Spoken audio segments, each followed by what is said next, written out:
So it is about 9 o'clock in the morning and it is going to be a beautiful day. I thought it would be fun to just give you guys a short update here on my Greenstalk vertical planters.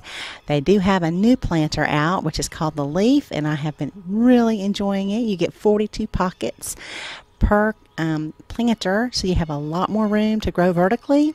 And just make sure you're checking that out. If you've been using the original, which I love too, and was what you see here, I also highly recommend the Leaf planter. So I have actually 4 planters here full of pepper plants that I guess I planted those about 6 weeks ago, and I also have one full of potatoes. So let's just take a quick look at them and I'll show you how they're doing. So this year I decided to try a lot of different varieties of peppers based on my experience of growing in the Greenstalk over the past 4 or 5 years. And I'll leave a list here actually of all the different ones that I'm growing. But as you can see, they are just doing wonderful. So I've been checking on these every few days, just looking for problems, for perhaps insects that may have gotten on some of the leaves. And I've found a couple of worms, so I pulled those off. I haven't had to spray them with anything. And there's 1 or 2 pepper plants that did not make it, so I pulled those out and replanted with some smaller ones. And as you can see, some of the plants are already producing little tiny peppers, so I'm just thrilled about that. I usually have my first big harvest late July, early August, and then I am typically harvesting all the way through November. I do have to protect the peppers in my garage once our first freeze is forecasted, and that's usually around mid-October. I am in zone 6B. So as you can see here, they are just looking great.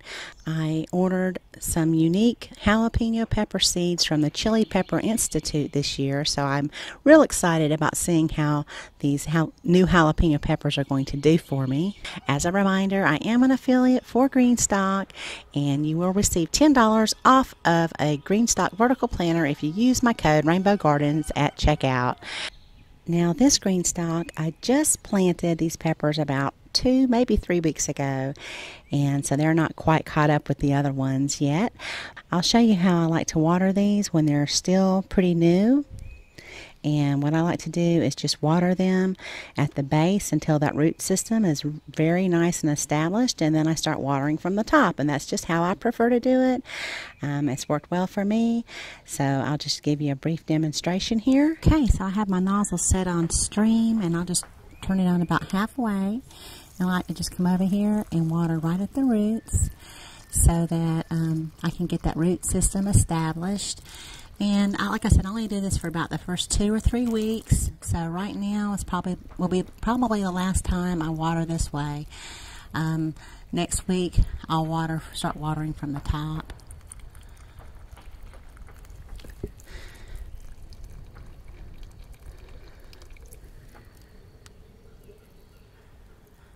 Just give them a little bit, just a little drink.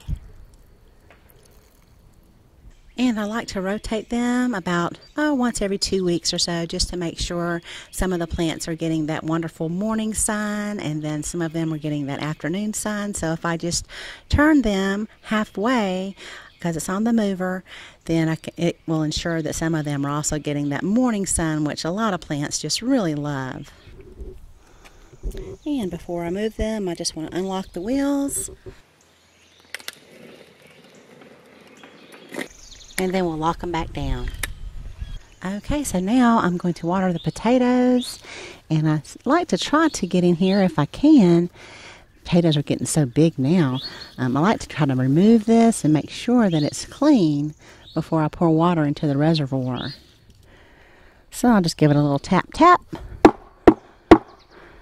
And now we'll just pop it back on here, if I can fit it in here okay, without damaging my plants. But it's just about time, not too much longer, before I'll be harvesting these potatoes. So now we'll just water the potatoes right from the top with my little watering bucket.